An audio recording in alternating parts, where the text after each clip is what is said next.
Otep à tous, bien-aimés frères et sœurs. Le Niger n'arrêtera pas de nous étonner.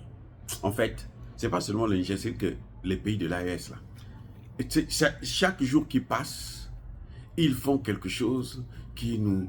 C'est-à-dire que ça vous donne le cœur là. Vous êtes à l'aise. Eh oui, vous êtes à l'aise. Ça vous relaxe. Ça vous donne la paix, les amis. Chaque jour qui passe. Qu'est-ce que nous avons? Si ce n'est pas au Niger, c'est au Burkina, parfois au Mali, ou bien dans les trois pays en même temps. Il n'y a que la joie.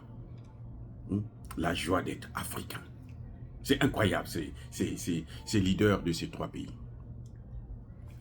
Les amis, le Niger vient de réduire le prix du carburant. C'est passé de 638 francs CFA à 499 francs CFA. Près de 139 ou 140 de baisse. Vous savez combien coûte le prix du carburant dans mon pays, au Congo-Brazzaville? La dernière fois quand j'y étais, c'était à 750. Le gouvernement avait dit qu'en principe, ça devrait aller jusqu'à 1000 francs CFA, le litre. Au Congo-Brazzaville, ça c'est mon pays à moi. Au Niger, c'était à 638.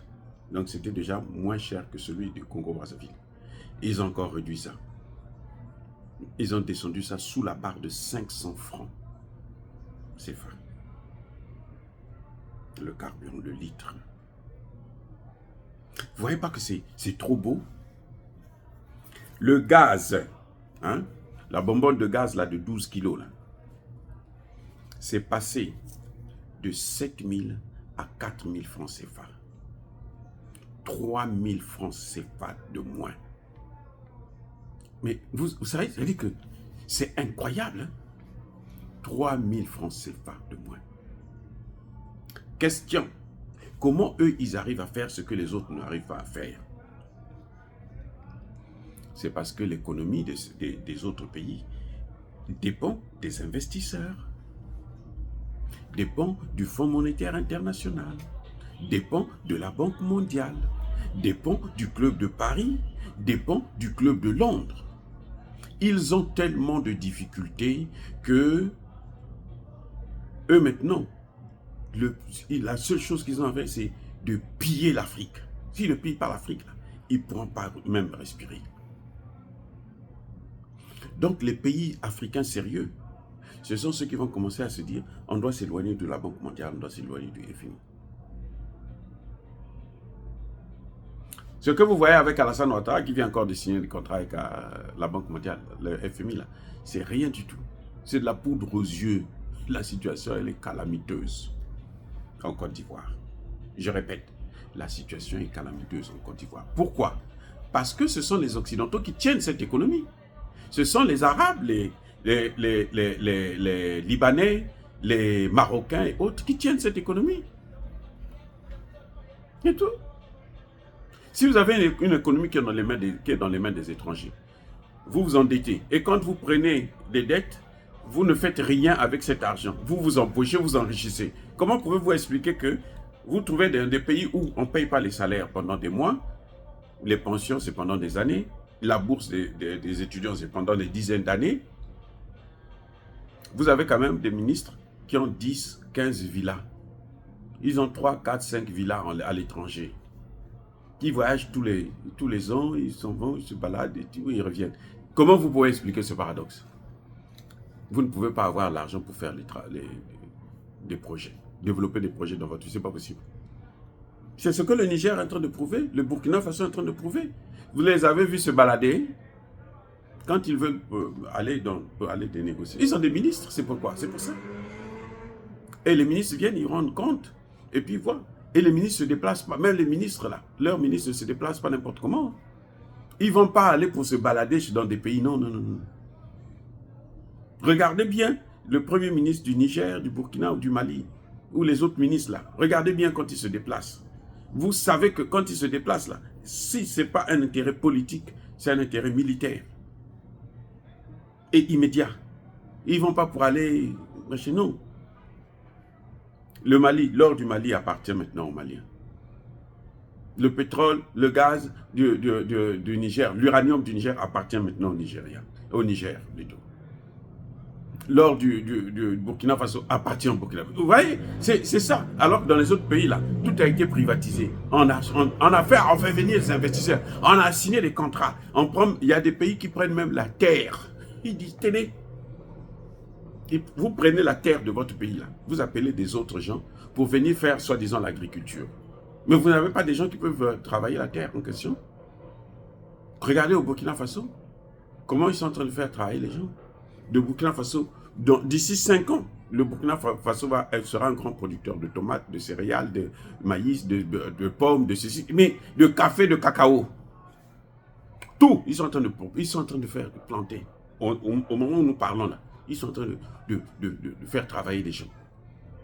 Mais ils ne sont pas venus du ciel. C'est juste parce qu'ils font bien le travail. Donc le Niger, vraiment, nous a surpris. Hein, encore une fois de plus. Bon, pas surpris, mais c'est-à-dire que nous a encore égayé, nous a encore donné la joie de vivre, d'être africain, hein, avec cette décision. Pas plus tard que hier, le Niger a décidé que les céréales du Niger, là, ça ne va plus être vendu ailleurs, seulement dans les pays de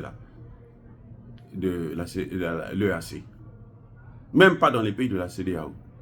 Ils n'ont qu'à se débrouiller avec le céréales ukrainien ou russe. Eux, ils disent, leurs céréales, c'est pour eux-mêmes. Consommation locale dans la Confédération. Si vous n'êtes pas capable de nourrir vos peuples, comment vous allez prendre ce qui peut permettre à vos familles de se nourrir, vous allez donner aux autres? Non. Les autres n'ont qu'à aussi produire. Eux qui comptent sur la CEDEAO, eux qui comptent sur la France, sur l'Union européenne, mais ils n'ont qu'à produire, ou bien ils n'ont qu'à acheter, qu'à les prendre en Europe ou aux États-Unis. Voilà. Le Niger est sous embargo. Vous voulez que ce qu'il produit là, il vous donne ça encore? Le Niger a dit non, je ne donne plus. Ça va circuler entre nous. Produisez vous-même, on va voir. Le Niger a supprimé les frais pour la santé des femmes et des enfants. C'est la gratuité totale actuellement. Une femme, un enfant malade va à l'hôpital, il est traité sans sortir un seul centime. Mais vous savez que ce n'est pas gratuit, hein, en fait. C'est l'État qui paye à la place des malades. C'est l'État qui paye. Il y a des pays, hein. Je ne vais pas citer le nom parce que les gens vont se fâcher. Il y a ces pays-là. Allez-y faire l'enquête vous-même. Vous allez à l'hôpital, les médecins vous regardent. Les infirmiers vous regardent. Sortez l'argent. Moi, alors. Sortez d'abord l'argent, sinon on ne s'occupe pas de votre patient. Donc vous êtes là, vous êtes obligé de tout faire.